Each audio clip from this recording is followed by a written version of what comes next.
I just wanted to come on here and say a few things, connect the dots for a lot of people as to how the things that we see are unfolding. Because there's a lot of stuff going on now, and I'll wait a little while. This is what I see other live streamers do. Wait a little while until some people get in. And so once some people get in here, we'll get the conversation going. So just a synopsis of what I want to talk about tonight is I want to really go back over Gog and Magog. I know we've been talking about this Trump assassination. It seems like we know what happened here. So what's going to happen next? Anybody's guess.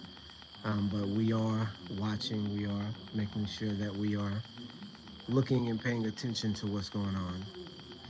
So I want to not all the way leave that topic and start back to Gog and Magog, because historically this is a very important understanding to have, so that you can, recognize where you are in world history, and then what we have coming next.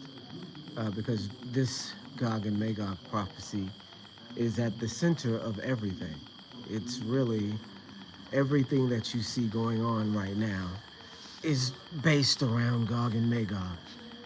So if we have an understanding about who, you know, this people group is, not to necessarily ostracize or condemn or demonize in the same way that they do with the Edomite doctrine. So this is the thing. It goes in a lot of different directions. So that's really what I want to talk about tonight. Gog and Magog, and the importance of understanding who Gog and Magog are. And so I wanted to really put some information out. I don't know if this is a bad time. It's 5:30. Maybe people are getting home from work.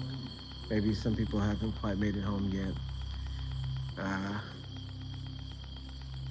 Sounds like my TV is on pretty loud in there.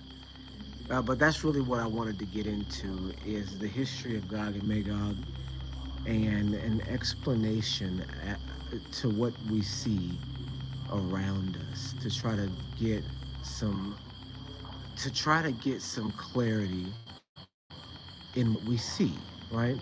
Because there's a lot of questions that can be asked, and there are answers to the questions. It's just that you do have to go kind of above and beyond to get the answers. You have to really know, and I hate to use this word because it's been overused here in the past year or so.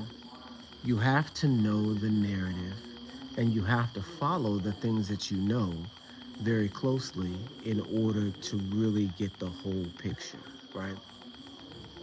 Okay, so we're in here where we've been 3 minutes so far. Nobody's in here yet. So what we'll do then is we'll just go ahead and get started, and then as people pop in and pop out, we'll kind of give brief synopses of where we are and what we're talking about. People can go backwards and listen to it. But it is an important topic that I want people to recognize. So the number one thing that you have to look at when you are understanding this concept about Gog and Magog is, of course, Genesis 10. Genesis 10 tells you the descendants of Japheth and gives you their names, and tells you some general facts about where they are. And so when you trace this line, you'll see several names that show up in history again, right? You'll see Magog, you'll see Madai, you'll see Tiraz, you'll see Javan, you'll see Chittim or Hittim.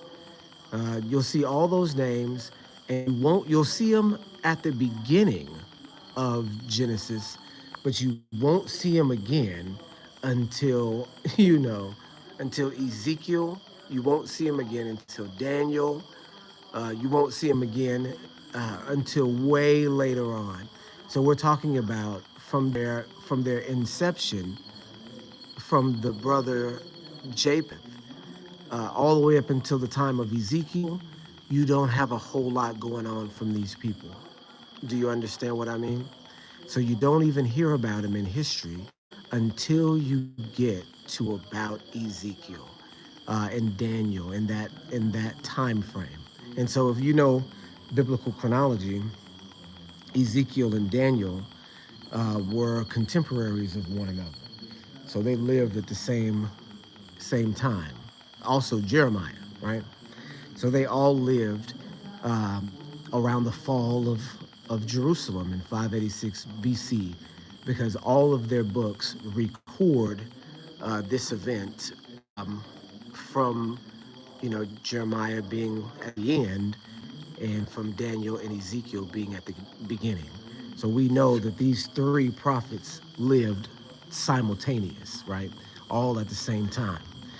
In fact, Daniel uses a prophecy that Jeremiah brings forth, and I can't remember what chapter that is, but verifying that in Daniel chapter 9 that there will be 70 years. I can't remember what the Jeremiah prophecy is, but I know it's there. But Daniel recognizes this prophecy and once in, you know, captivity 70, counting the years. Okay, the time is up. Are we going to be saved? And of course, the angel comes to him and says, yes, you are, right? And then that's what happens. So we know that Magog, Madai, um, Tiraz, um, Hittim, and Javan, that this group of people are in world history at this time pretty much inconsequential. We have other large groups that come from the other brothers that have ruled the world successfully all the time of the um, of the Persians. And even with the Persians, it's only maybe half understood, because the ancient Persians are a little bit different than the modern ones around the time of the Persians because of the Medes. And the Medes are a Yapathite clan. So we see that there is a section of these Yapathites that settle in a region which is just a wild waste, not a wasteland, but a land that's desolate. And not desolate in a way like desert or sand, like we are accustomed to in biblical understanding, but this is desolate in a way that is like fields and fields of grassland, right? With very little to no um, animal life, very little to no fruit, very hard to find food, right? Um, it's also massive, like it's thousands of miles wide. It's called the steppe, the Eurasian steppe, and it goes from East China, you know, all the way Mongolia and all of these different places in the far, far east, all the way to East Europe, right? And so if you can understand that that encompasses a huge swath of land that is completely grass and sparsely populated, and sparse wildlife and hard to survive. So the sons that inhabited this area were in Japhethite lineage, or Gomer, or Magog, Meshach, and Tubal. Those four brothers, those relatives,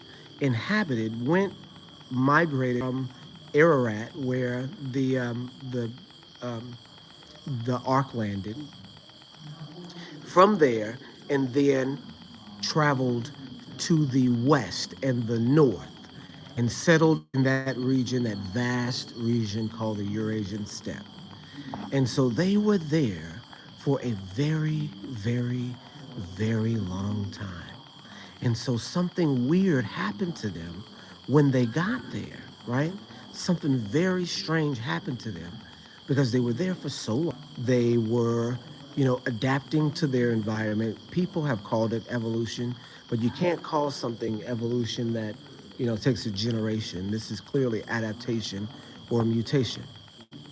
So whatever happened to them, these four brothers, in that region of this thousands of miles of open grassland, right? Very sparsely very sparsely populated with wildlife and with fruit and trees, so that they couldn't necessarily have farms and civilizations, so they were nomadic.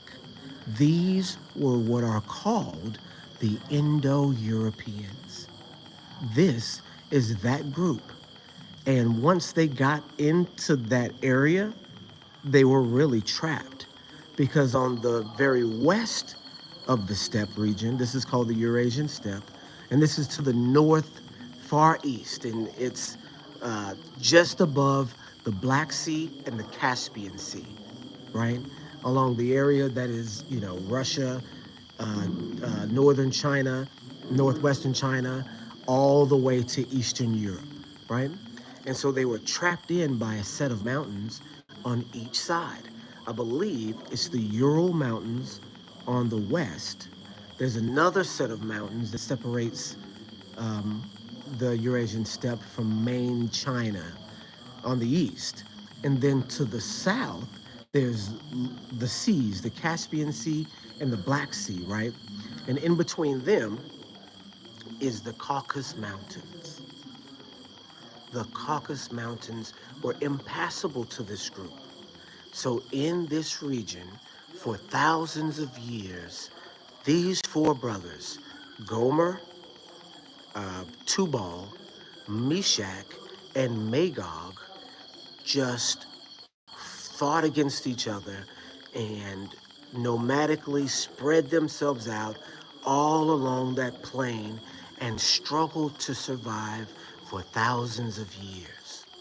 This is the real history of the Indo-European people. They didn't have a single set of writing. They didn't have a history that was written down or orally translated or anything. They were nomadic people that stayed in small nomadic groups for survival purposes, because you can't survive in large cities if you cannot feed everybody in the city. They were forced to live a migratory lifestyle, because the way the weather works in the far north, the cold would come in and the climate would change every year, pushing you west, right? So that you had to continually travel. And then when the cold broke in the summer, as much as it can in the far north, in the summer and spring, the originally where you moved from. So this created a a migratory lifestyle, and the lifestyle was so because it was scarce, because food was scarce. You could see in the lifestyle that they endured for thousands of years in the European steppe. Something else strange happened to them in that area, in that region. They became bleached. Do you understand? In that environment, in that climate, for some reason, many of them came bleached. Their skin became bleached, their hair became bleached, their eyes became bleached. A very large percentage, not all, but a very large percentage. And somehow, this genetic mutation took hold and became popular among the people. And then it developed as a people group unto itself, originating in the Eurasian steppe. Remember, this is a form of albinism that is specific to these people, to this specific group of people. So originating, white skin, blonde hair, blue eyes, originating in the Eurasian steppe. And so remember, you have all these characteristics going on. You've got small groups, because you can't sustain more than a few people in a village. Now, how do you maintain small groups? What happened was was sitting, and you can look up this information yourself. You look up the Scythians, you look up the Cimmerians, which is spelled Cimmerians, and these are the Gomerites. You look up these people groups from the Eurasian steppe, and there's plenty. And you will go through the history. So these people who were in this region literally couldn't maintain large groups. So at 18 years old or around then, they would expel the males of the clan at 18 and have them live in the woods, in the grasslands to fend for themselves. The ones who survived off raiding, foraging, and pillaging. And the ones who did survive started clans of their own. So what you have in the Eurasian steppe are generations of survivors that have named themselves each individually in these clans and have lived nomadic lifestyles for thousands of years, and who are only rewarded through pillage because of the scarcity, and whose skin, because of the environment, somehow a genetic mutation developed that gave them a form of albinism very specific to their kind. Blonde hair, white skinned, blue eyes. And again, this is not for every person who is in that sphere, but for a lot. They develop these characteristics. So as the rest of the world is developing, right, you have first the First Nations to develop societies were the Shemites and the Hamites, right? You have Egypt, you have Assyria, you have Babylonia. All of these different nations belonging to either Ham or Shem have risen and fallen, while these make, I guess it's like a contained, shalom, shalom. I see there's a couple people on now, but like a contained group that just became larger and larger and larger. Uh-oh. That just became larger and larger and larger, and the people within the group continued to develop these strange characteristics. Again, not all white people, but shades thereof. Because remember, Japheth was not white. He was brown skinned like his brothers. This developed later on in this particular region.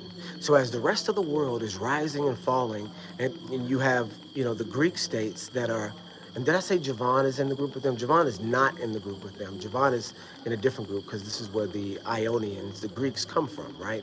Javan and Tiras, the Thracians, right? So as these four brothers are circulating in this containment, getting larger and larger and larger groups, getting more fierce and more predatory from being contained this entire time, you have nations that are rising and falling, nations that are rising and falling. You have Israel rising in this time period too, and falling in this time period too. So around the time that Israel falls, Judah specifically, for the first time, this is when you start to see the people of that region in the Eurasian steppe, they start to learn how to escape their containment. They begin to escape their containment around 600 BC. And the first ones to figure out how to do it were the Gomerites. And they escaped and raided east, or they raided west. They escaped and raided west. And so they come in for all these lands in Eastern Europe. And then after that, another generation arises, figures out how they escaped and escaped themselves. This next group is called the Scythians, right? And so as we discussed, there's multiple generations of Gomerites, Magogites, Meshachites, and Tubalites that have risen up and battled one another and fought and lost and won and merged. So every generation, this large group coalesces together and then decides to go raiding, right? And so they go out. You can see it through history. And I have it in my video discussing, you know, the Gog prophecy, the Magog prophecy, American Jew 4. It's going to be called Mystery of Magog. You can see in the video that every generation you have the characteristics that can tell you exactly who these people are the way that they fight, the way that they live. Every single group that you look at are horsemen, right? They know how to shoot bows and arrows from the back of horses. They're excellent in combat, and they have this weird complexion, weird hair, and weird eyes in most situations, right?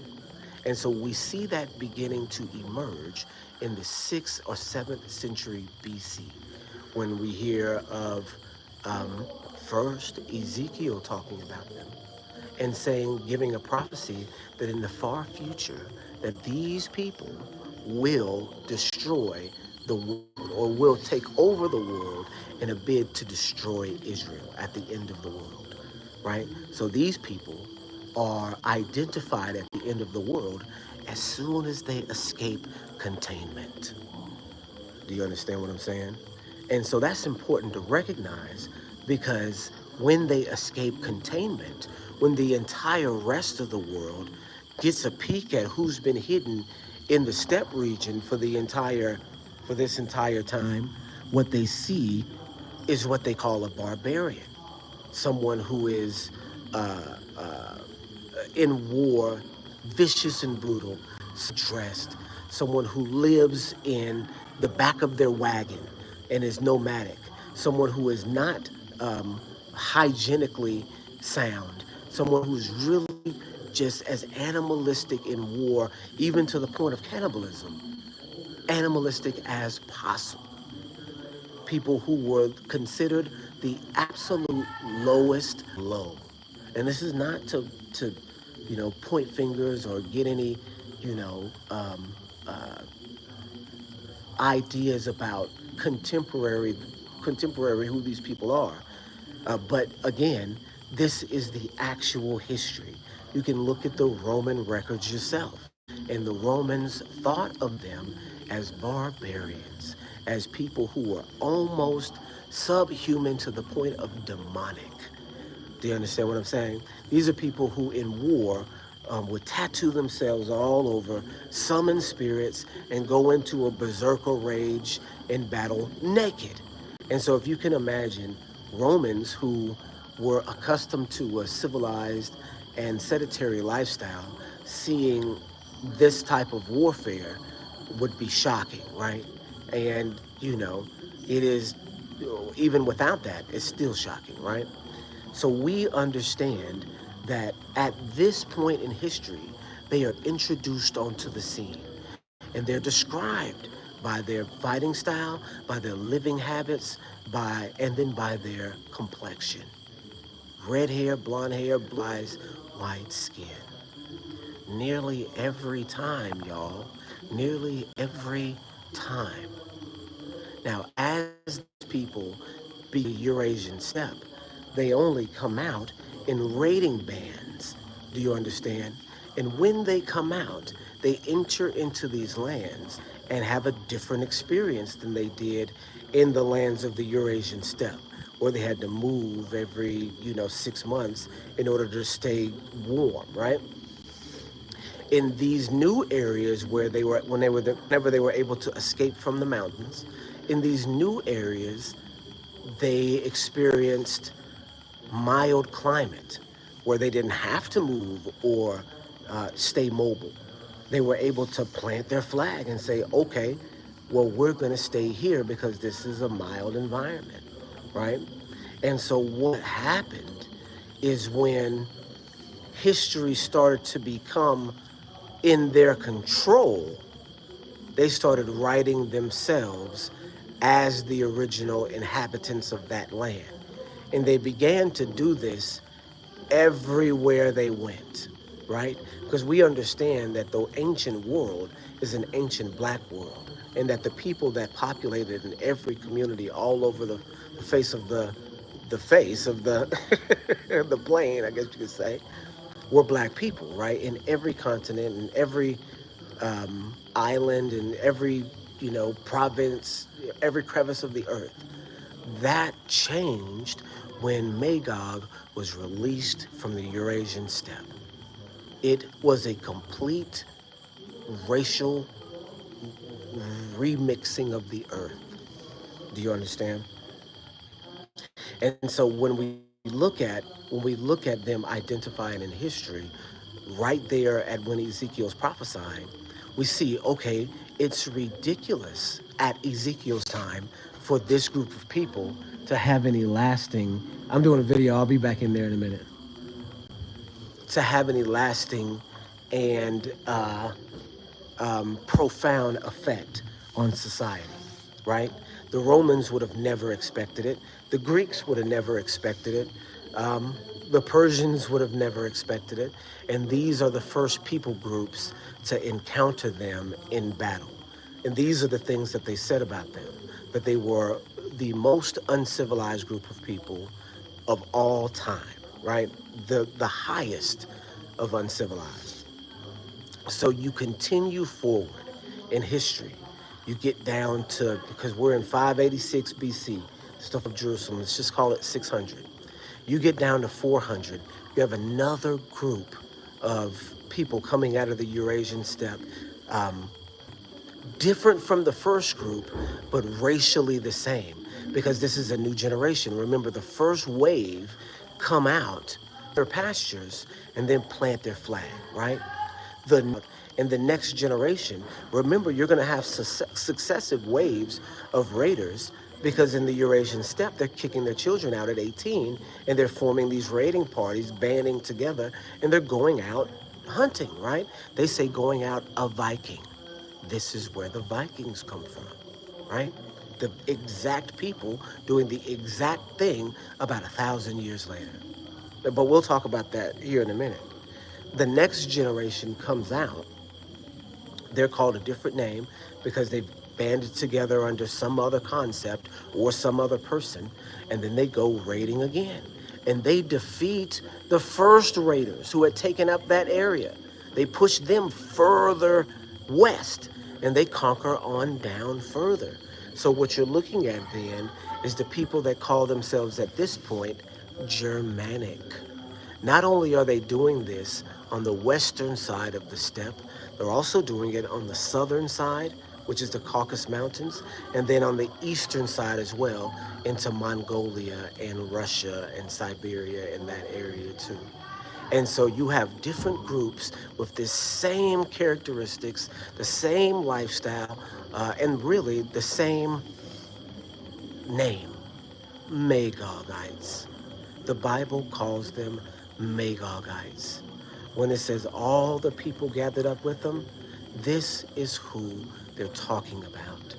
When it says that these people will cover the planet like a swarm, this is what they're talking about.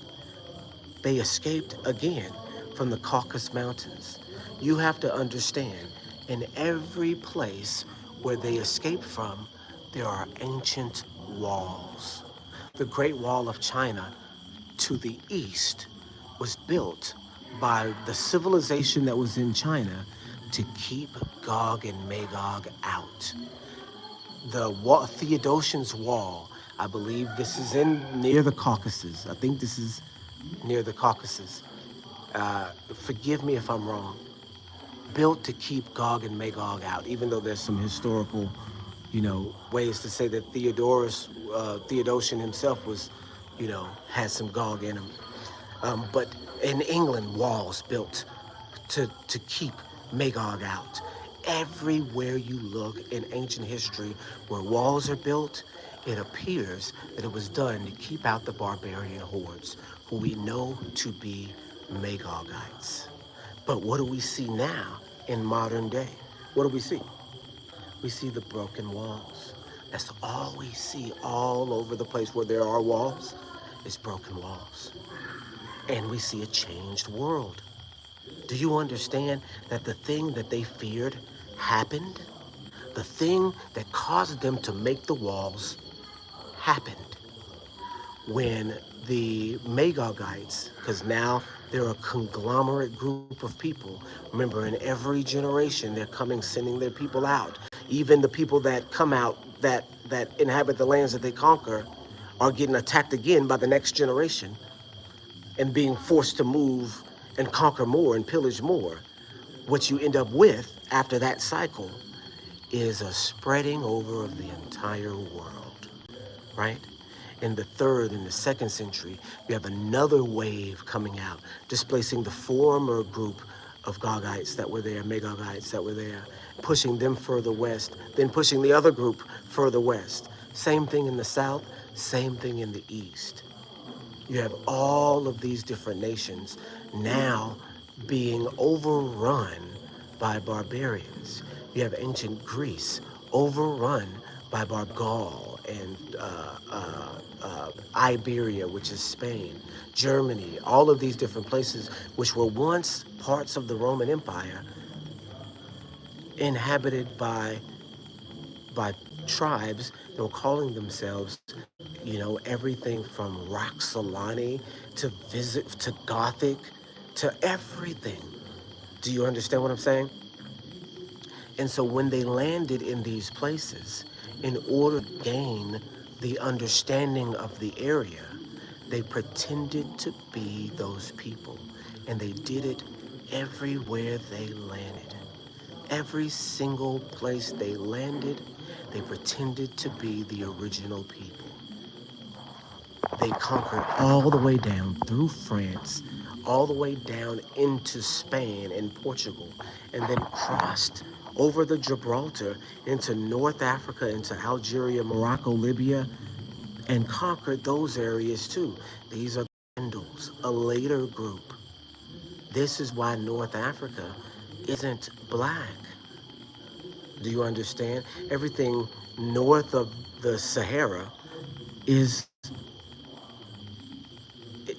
is the descendants of the people that came through the Vandals. Do you understand? The Turkic people who developed out of the Khazar kingdom, all the same thing, all from the same area. Do you understand? These people went to war with the Roman Empire and won.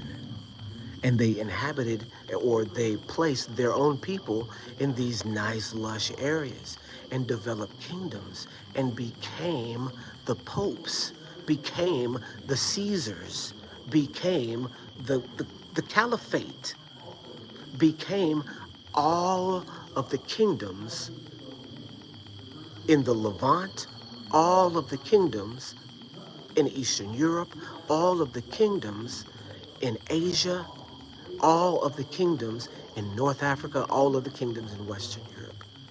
They planted their flags and pretended to be the original inhabitants. Everywhere. They mixed in, they killed all the men and mixed in with the women. They even maintained a look of the region, just vaguely. Do you understand what I mean?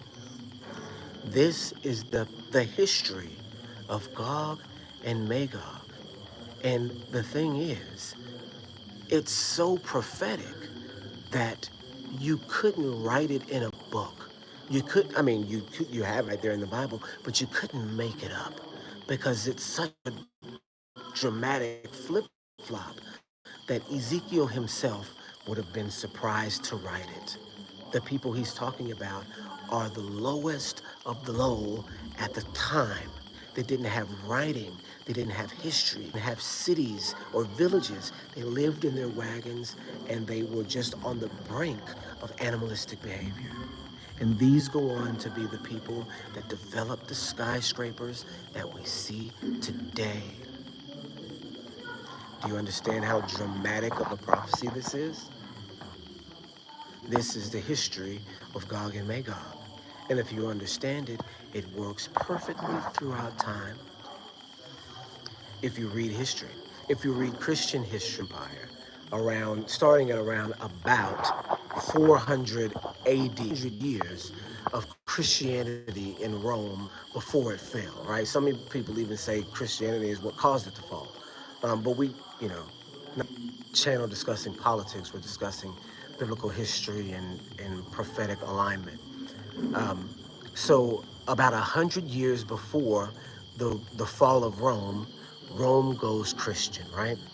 And so you get at that time Christian writers that are Roman writers, and even before then, as Christianity begins, right?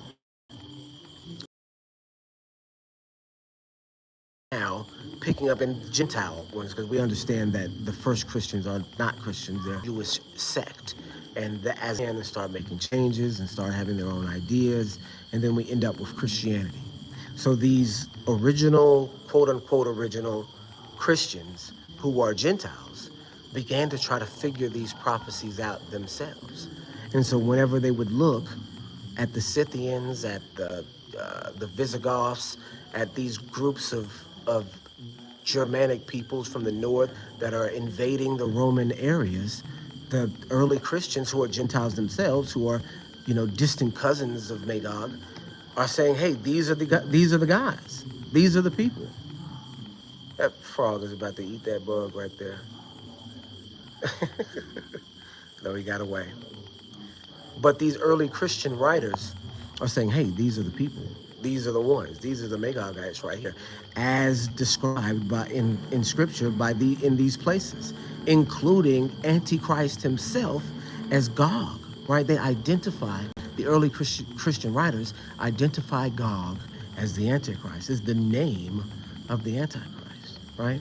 They write in the text, and it's correct interpretation. It's not incorrect. It's correct. We know it's correct because they were corrected.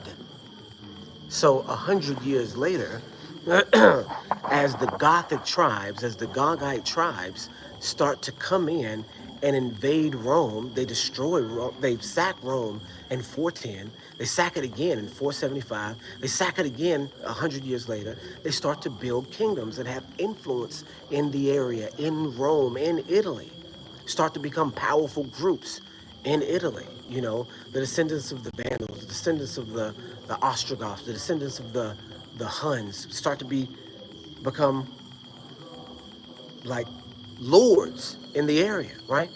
And so you can see as the Romans, the actual Romans, dwindle and dwindle in writing. In the Christian writing, you can see people reference the term Gog and Magog and reference the earlier Christian writers who were saying these people are Gog and Magog and say, oh no, that must not be true. It must be the evil of the world as a concept. Anyone that goes against the is Gog and Magog. It's not a people group. It's not these guys that actually came and conquered us just a few years ago. It's this vague concept of otherworldly evil that anybody that comes against the church is Gog and Magog. Do you see what I'm saying? As Gog and Magog begin to take over Rome, you can see in the Christian writing where their names are taken out of prophecy. It happens within 100 years. They're writing about Gog and Magog being the Gothic hordes in 350 AD. By 450 AD, this earlier writer was wrong. And it's this now. Do you understand? You can see it happening. You can see the takeover of Rome in the writing in Rome. You can see the Gogite takeover. People say, when did the Romans become the Italians? They never did. The Italians killed all the Romans. The Romans were dark-skinned people. They were not light. So how are now the Italians white? Because those aren't Italians. Those aren't Romans. They're Vandals. They're Ostrogoths. They're Visigoths. They're Huns. They're Germanic tribes that came into these areas, raped and pillaged, settled, and pretended to be the ancient ones. Same thing for the Turks on the other side of the Mediterranean in Egypt. Those same Turks are the Khazars. They're a group of people that are called Gok Turks. You guys look them up. Gok Turks. You guys have to understand in the Proto-Iranian languages where you get all of the Germanic languages, the Persian languages, all of the languages um, in the European area where that language comes from, you can represent a G, like the letter G for golf, and C, like the letter C for car, as the same letter. So anytime you see a C, it can also be a G. Same thing for a K, because it's making that K and G. That sound in their language, and you can do the research on this, is you can interchange both of them. So you can spell a word if you wanted to say, let's just say you wanted to say the term Google, right? You could actually spell it in their language with C's instead of G's, or with K's instead of G's, and have the same sound. So when you see the term Gok Turk, you should automatically hear, and then when you see that the Turkic people and the Turkish people were the people that started the Ottoman Empire and changed really the face of Asia Minor, and then Egypt, and then all of the places that we, know as Saudi Arabia, that we know of as the Middle East, you then see how the Palestinians and the Jewish people, the Khazar, Ashkenazi Jewish people, are related. The DNA test that they do, that they used to do in Israel, found out that the Palestinians and the Jews share a lot of genetic makeup, that they're distant cousins. The reason why is because they're both Turkic groups.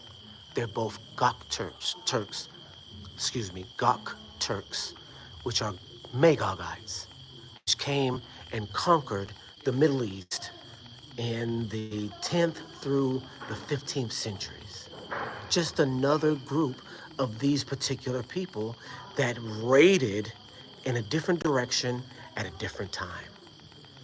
You understand what I'm saying? What you're looking at is the feet and toes of iron and clay. You're seeing the decayed remnants of the Roman Empire. As you remember, the Roman Empire is the next level up from the feet and toes, right? So they're made of iron. That particular kingdom is made of iron. This next one is a kingdom which is partially strong and partially broken, and made of iron and clay. Do you understand what I'm saying? That iron and that clay represents a multitude of different ethnic flavors of the same family. This is what we see in the modern age. We see Magogite clans being from different parts of the Magog territory ruling the world. You have the Germanic, the Western Goths. You could say the Western Goth, because Goth is Gog. If you look up that term Goth, you'll see that it comes from the term Gog. There's all sorts of different ways where they hide it in modern society and in ancient text, who they actually are, right? And so you can see that these Gothic people on the west of the steppe became the Germanic people. And the Germanic people became all the European people. And the European people became the Americans and the Canadians and the Australians and the South Africans. You can see the ones that came through the Caucasus became the Turkic people, the Huns and all of these different people, right? They became the people in the Middle East. You can see that their skin is a different color because they came from a different line of these Magog tribes. But if you look at them, I was in Iraq for a year. I'm a military war veteran. I was in Iraq for a year, and I was shocked. I was shocked to see the type of people that I saw there. They looked white. I mean, they had the tan, what I guess they call olive complective tone. But let me tell you, they had blue eyes, they had green eyes, they had gray eyes, they had the most vivid color eyes I had ever seen anywhere. And of course, the women there were all covered up, and you couldn't see anything but their eyes, but there was all sorts of different colored eyes. I was on patrol, used to have to, do patrol in Iraq. And we would patrol the college. There was one college in the city where we were at. I was in Ramadi, our Ramadi, and there was one college in the region. And at that college, the women were not required to wrap up. Right? For some reason, the rule was that the women could, you know, unwrap. And let me tell you, there was red hair, there was brown hair.